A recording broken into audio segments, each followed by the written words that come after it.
Let me start by saying the simple sapient morphed into a lifestyle warrior is a glutton for punishment.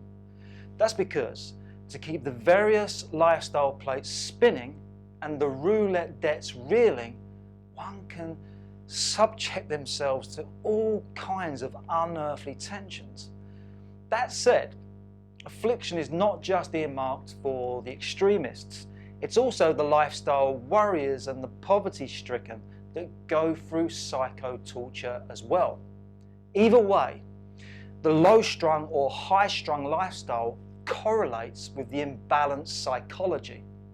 If we are too much one way and not enough the other, we have an imbalanced psychology. The imbalanced psychology is where thoughts and emotions are polarized into a state of neurosis. Neurosis is a type of aggravated anxiety with obsessive, reactive, and depressive behaviors. Neuroticism is a common symptom of today's crazy world, where a great swath of the population is unknowingly offsetting the undiagnosed mental illness of a mild to severe neurosis with some form of quick fix remedy to alleviate the way they think and feel. And everybody's got their little honeypot, that sweet nectar, their naughty little indulgence that gives a delightful moment of alleviating pleasure. The usual culprits are alcohol, tobacco, drugs, and comfort foods. We tend to use and abuse pleasurable substances to countervail the imbalanced lifestyle that is too energy intense or energy dense.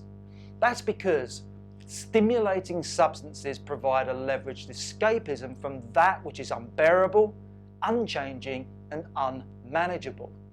The escapism that we seek is always a transcendental state of easement, euphoria, and empowerment.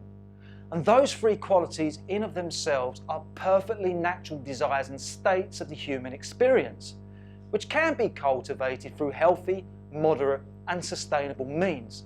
If instead we regularly consume junk food or regularly use and abuse drugs and alcohol, we then cultivate a toxic mind body. The toxic mind body we know leads to a diseased state of being, where toxic input equals toxic output and results. The toxic mind body is with ill thoughts and ill feelings more than less. And that which feels uneased will always scream out to be pacified. With pleasurable substances, we can easily get snagged within the habit of massaging away pain with stimulants and soothers. The pleasurable effect, however, is always fleeting, which means the pleasures that we briefly enjoy always subside to the lasting pains of what we continue to endure. Henceforth, there is always a rebound into the substance that gives us pleasure. We therefore become entangled within this unabated cycle of painful lifestyle entrapments leading to pleasurable escapism. We soon ricochet between lifestyle stressors and remedial tonics. Whenever we feel too up or too down, we can find ourselves always reaching out for that transcendental fix to mediate the way we feel. Entrapment leading to escapism is a degenerative cycle that occurs because we place our desires and duties before the psychological and physical costs of performing and achieving them. By doing so, we take on extraordinary amounts of stress that needs compensatory relief, which means that which has become tedious, relentless, uninteresting, and dissatisfactory is followed with a surging impulse to escape from it. Not only that, when our lifestyle pains have been associated to the anticipated reward of a pleasure, we unconsciously start to manifest painful situations that justify the pleasure we desire. It's a perverted logic. Think of how the pain to pleasure link is part of those relational disputes that always end with some type of substance abuse. Back in my negligent days, I would always storm out of the family home after heated exchange with the missus, and oddly enough, find myself down the local boozer, getting funky on few too many pints of the golden amber. And unsurprisingly, those family disputes that were followed by a few pints of lager down the local pub then soon become a regular theme in my life.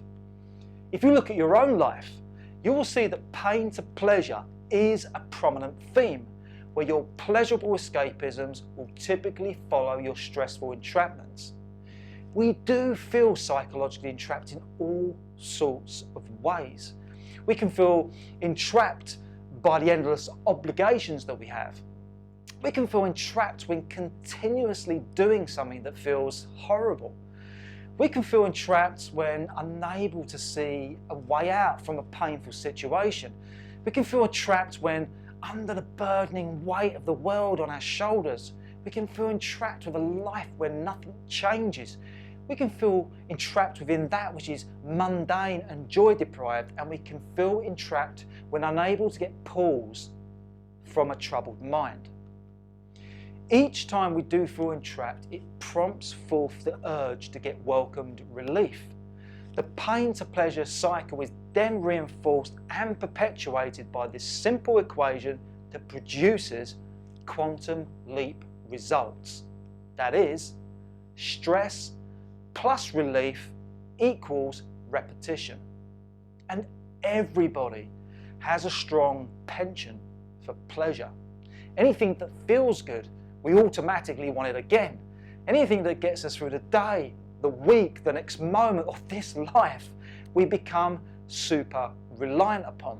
We get especially hooked on stimulants that delay fatigue and soothers that anaesthetize stress. In particular, I speak to the greatest global epidemics that we face as a species on this earth: legal and illicit drug abuse. When I last studied the data, my shocked reaction was like a cartoonish alarm bell that rattles across the bedside table and then tips over the edge and explodes. And it's no standing joke. Synthetic remedy abuse is trending rapidly upwards.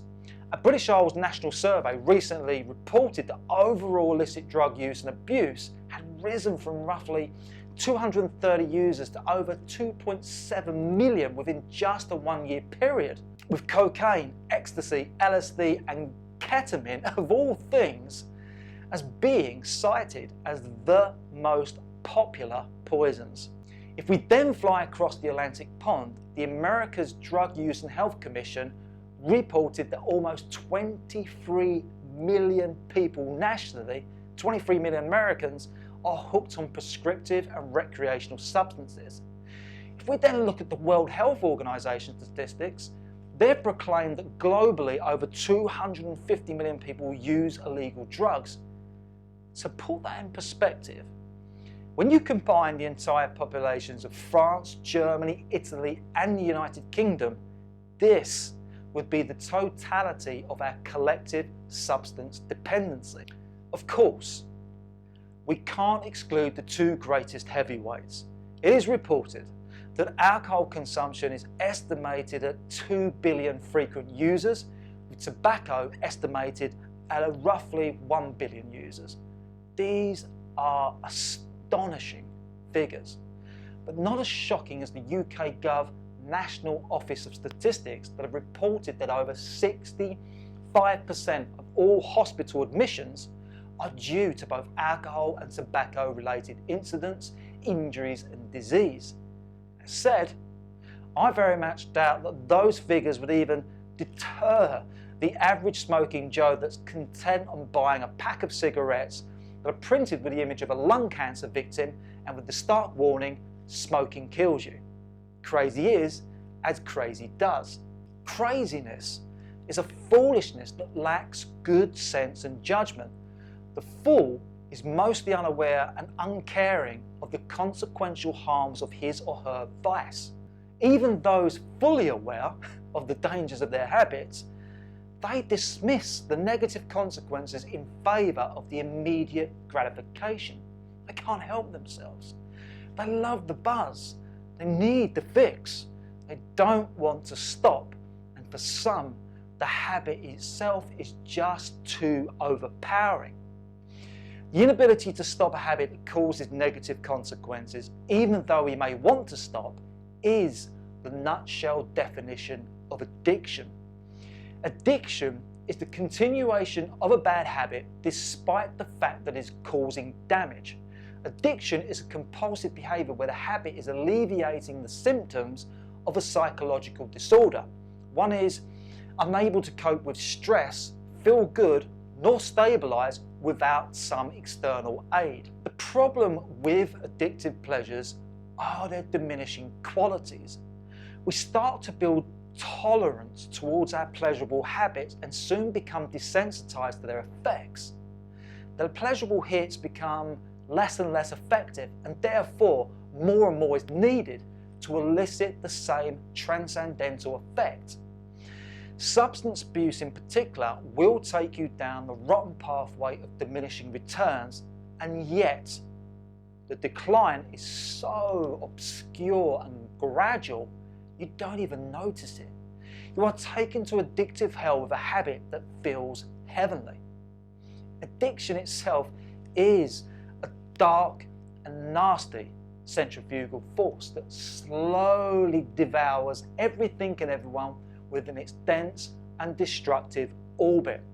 This eviscerating black hole with a strong penchant for more that can never get enough. Never enough leads to excessive substance abuse that destroys the individual from the inside out. The mind-body is accelerated into premature deterioration, especially when substance abuse is in conjunction with other toxic lifestyle factors such as poor nutrition, hostile relationships, and the stressful job. The toxic lifestyle slowly hemorrhages the physical ecosystem and files down the mental health to a thin whisper.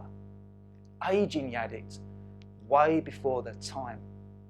You know, Richard Ashcroft was right when he penned the lyrics, "The drugs don't work, they just make you worse," whereby when you have a compulsive drink or drug habit, this will impair the body to a point that the body loses its autonomous power to self-detoxify, regenerate and function optimally, which leads to extensive periods of anxiety, exhaustion, persistent illnesses, and eventually dis-ease. Of course, addiction is not exclusive to legal and illicit drugs. We grow dependent on all manner of things that cause negative consequences. We can become the alcoholic, workaholic, shopaholic, foodaholic, phoneaholic, sexaholic, or any other type of aholic that you can think of. And addiction is not about the addictiveness of the substance or activity itself. It's the abusive relationship that we have with the habit. We abuse ourselves with bad habits because we have a poor relationship with the self. When uncaring and loathing of who we are and what we do, there is a total disregard for self-preservation and a lack of concern towards how we live.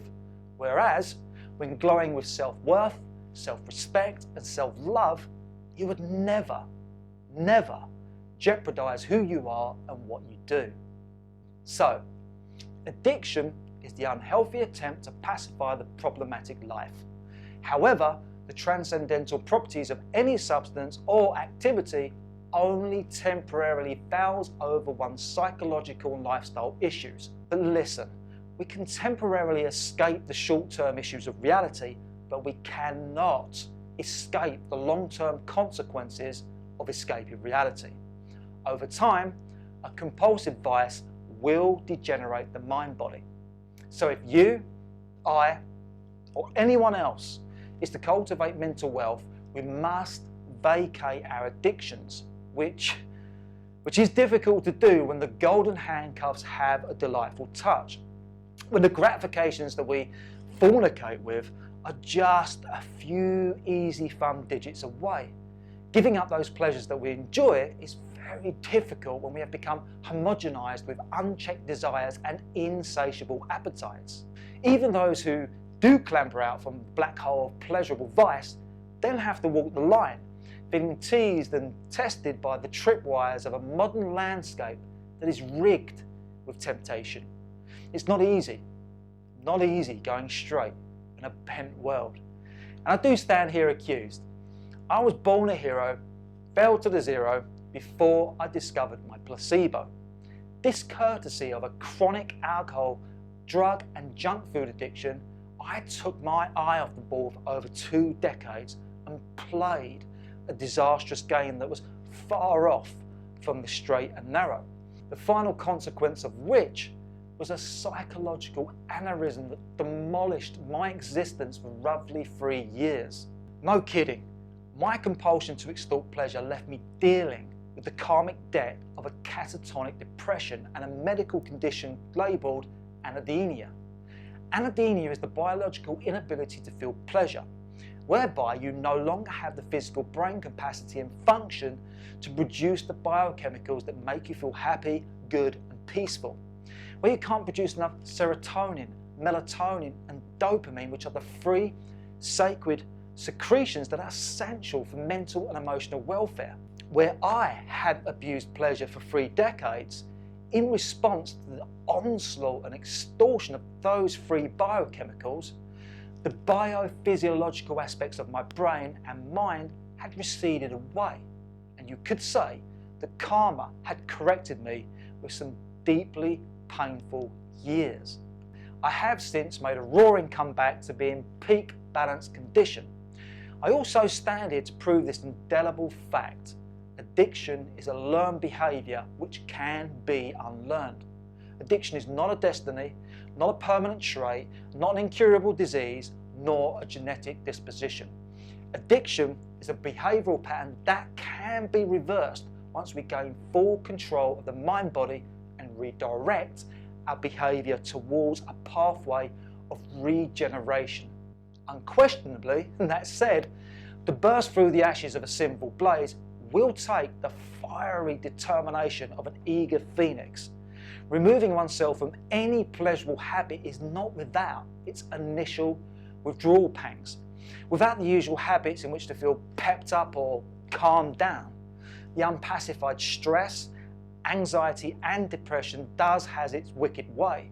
When giving up the goods, we jump out of the frying pan and into the fire of raw and edgy feelings, where the mind and body squeals for repose. So, to conclude this topic, pleasurable addictions are temporary solutions that will never cure the unhappy mind that's permanently entrapped within an unsatisfactory reality.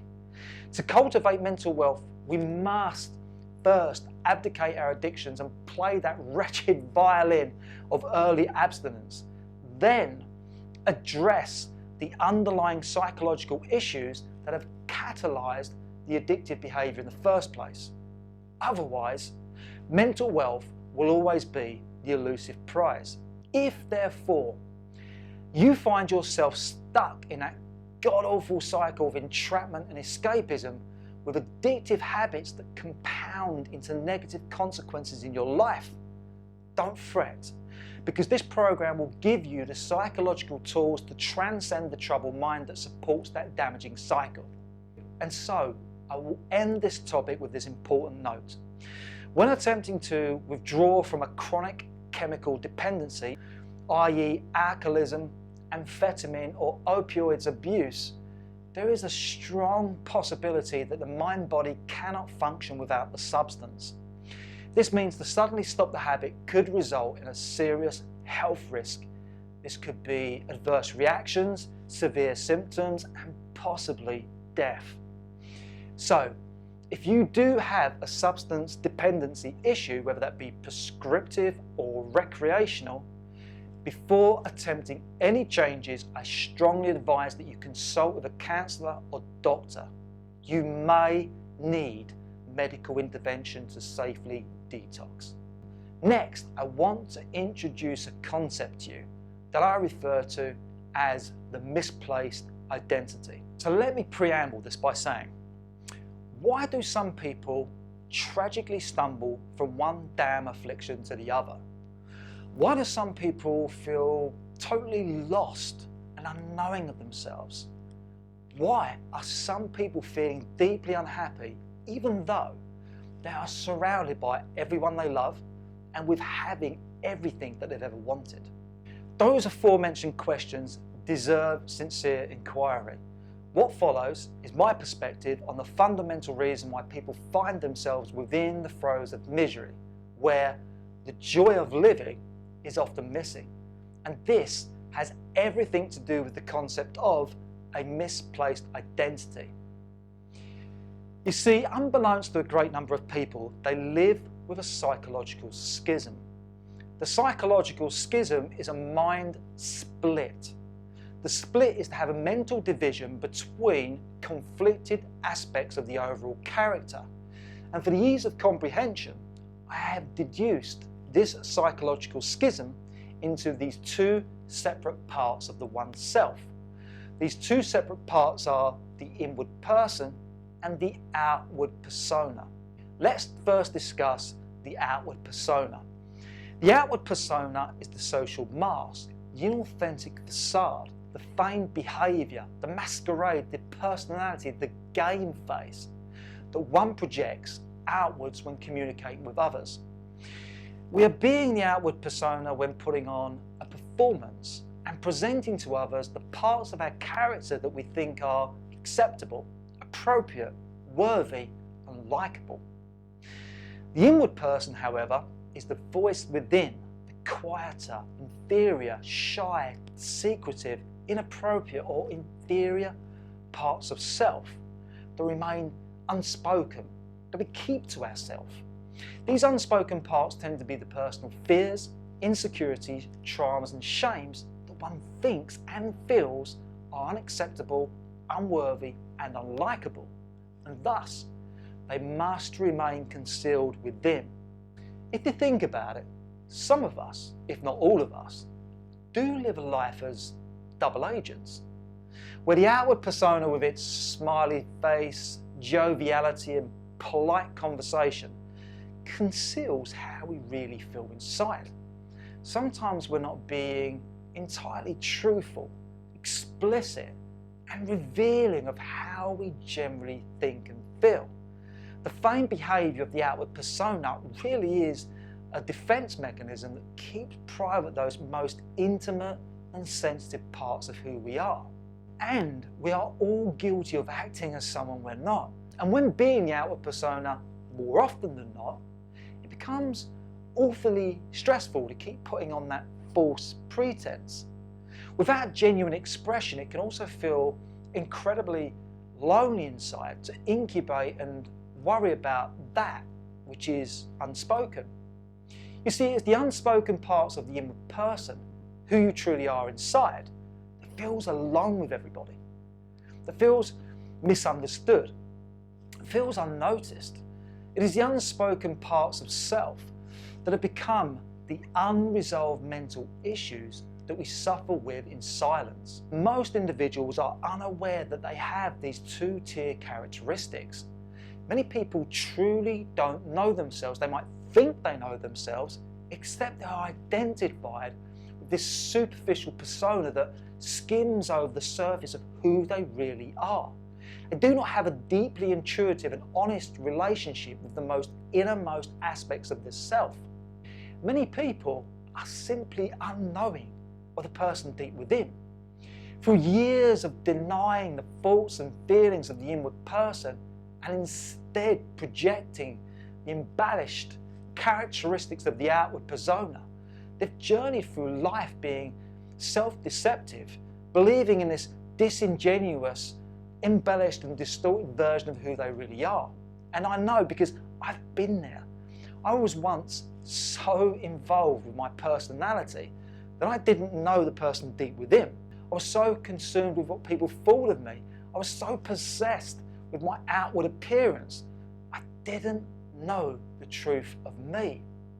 You see, over the course of a lifetime, with each denial of who we truly are, and with each deception of who we pretend to be, this ever-widening gap between the inward person and the outward persona develops, which is the psychological schism. The schism between how I behave and look in front of others compared to how I truly think and feel inside. This trial of separation, if you will, is where we abandon the innermost nature of who we are in favour of the disingenuous persona, which means we cultivate characteristic traits that are contrary to our true nature. And when the true nature of someone is not fully expressed and developed, it leaves a gaping void of unmet potential within. The unmet potential is the shadow aspect of self. The shadow aspect is a diffused mixture of the unactualized, unnourished, unfulfilled, unaffirmed, and unloved parts of self. Un is a prefix that denotes the absence of a quality or state. The thing is, each one of us were born into this earth with a unique spiritual blueprint. We all have this God-given acumen, talent, strengths and skills in which to unfold and develop from the inside out. And nothing but the actualization of that innate potential that is true to nature can affirm the truth of you. Unfortunately, modern society intervened and disrupted most of us away from developing our true nature. Society foisted upon us its intentions and coerced us with its influences. From childhood onwards, we all got indoctrinated with this one-size-fits-all dogmatic education where each one of us was schooled to be gainfully employed within a preordained culture. Those formative years that were spent inside those regimented classrooms is where creative freedom was sacrificed for passive obedience. We were not taught how to creatively think outside of the box. We were taught what to passively think inside the box. We were not taught how to unfold our unique intuition. We were taught how to infold with the standard tuition. We were not taught to be ourselves. We were taught to conform with everybody else.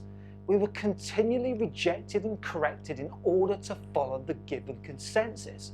We were taught to become these outward labellers and identifiers. And it's also true for most people that their true nature was often rejected and corrected by their caregivers. With their best or worst intentions, knowingly and unknowingly, caregivers will reject and correct a child's behaviour with punishments and rewards that affirm what is and what is not appropriate, acceptable and required of them.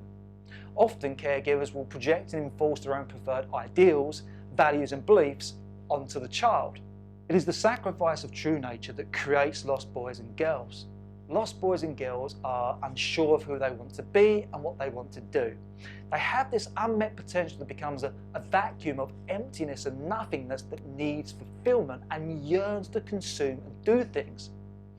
Without direction and purpose, the lost boys and girls then find themselves victims of shiny object syndrome, flitting from one attraction to the other in this vain attempt to pacify the void within.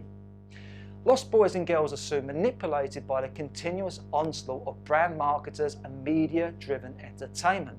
They are allured by the fancy images, cool slogans, friends and famous idols that sell them what to think, like, feel, drink, eat and own. The lost boys and girls then become even more lost, trying to find themselves in a world of virtual stimulation. Before too long, there is a compulsive appetite for entertainment, pleasurable consumption and accumulation. The lost boys and girls become socially conditioned to seek outside of themselves for the answers. They treat the world out there like it is a crystal ball, expecting the family, the friends, the economy, the job or the close relationship to provide the solution, make them feel happy, show the way, solve the problems and soothe the way they feel. And when we all look into that crystal ball for answers, it always reflects back with, this is what everybody likes, this worked for me, you should try it, and this is who you could be, and this will make you feel good. Sometimes those outside influences do relate to our true nature and work. Almost always they fail because nobody knows you better than you, and everybody is different. You see, the more you look outside of yourself for answers, the more you lose sight of who you really are within. When you mimic others, your true nature is compromised. Rather than stamp your unique soul on this earth, you get your soul stamped. Rather than making striving differences, you blend in with the cultural similarities. Rather than evolve with new ideas that contribute something innovative to the people you love and share with, you are liable to these outdated modes of living, a life that keeps a bad history repeating. Mainstream society is a great historical rendition of conformed materialism, which means to be all you can see and have. And it is the superficial outward persona that is searching for itself out there that has become the progeny of materialism. It lurches forward and with headstrong lust into the bosom of exterior wealth, going after that which is superficial and foreign to your true nature, mistakenly associating your sense of self-worth to how much it does and has, not to who you are deep within. Many people do unknowingly chase after socially engineered ideals, thinking that they are living out their own unique and authentic version of life, without realizing they are manufactured dreams that have been culturally supplanted into their mind since birth. And it is the conditioned mind that supersedes the creative heart. What people think is right tends to be erroneous to one's true nature. Doing that which violates true nature will never resonate with joy and contentment within the heart, nor satisfy the void within. The innate void of potential can only be fulfilled with its counterpart value. We can only internalize value once we express, do, and develop into that which is heartfelt and meaningful to us. Real self-worth is cultivated in the becoming of what you feel passionate about and not what you accumulate. Real self-worth is the self-assuredness, knowingness, and completeness that arrives from expressing true nature when being and doing that which we hold dear to the heart. If, however, one is satisfying oneself with assets and activities that are foreign to one's true nature, one cultivates false self-worth. False self-worth is an abstract association with exterior wealth. The worth is what we think it is, not a sense that is embodied deep within the heart. And no amount of exterior wealth will compensate for the growing discontent of an empty heart. That's why the outward persona is on the ill-fated pursuit to accumulate more and more, because by projecting who we are into what we have, we misplace our sense of worth and value into material things out there.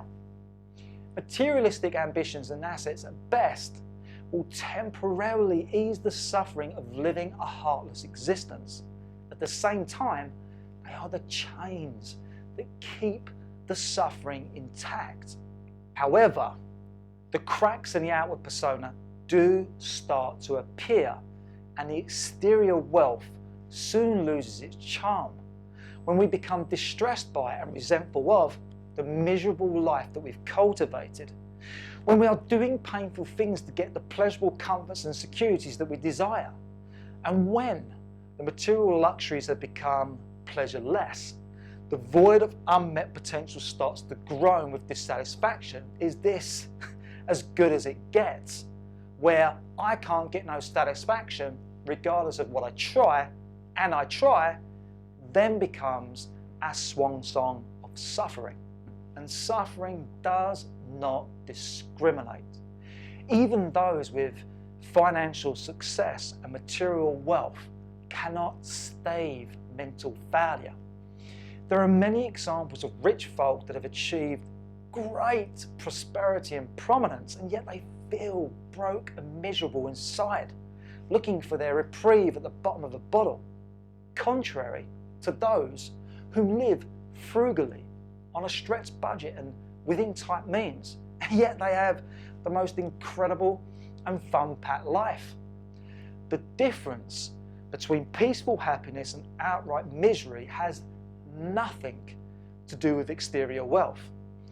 feeling content or discontent is a state of being relevant to how closely aligned or dislocated we are from expressing true nature.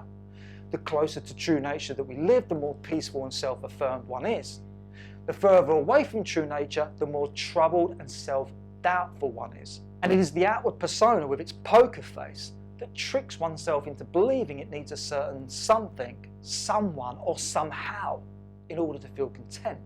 And this erroneous notion of needing something outside of ourselves has been reinforced by a lifetime of experiences that have made one feel temporarily content, albeit this is a surface contentment.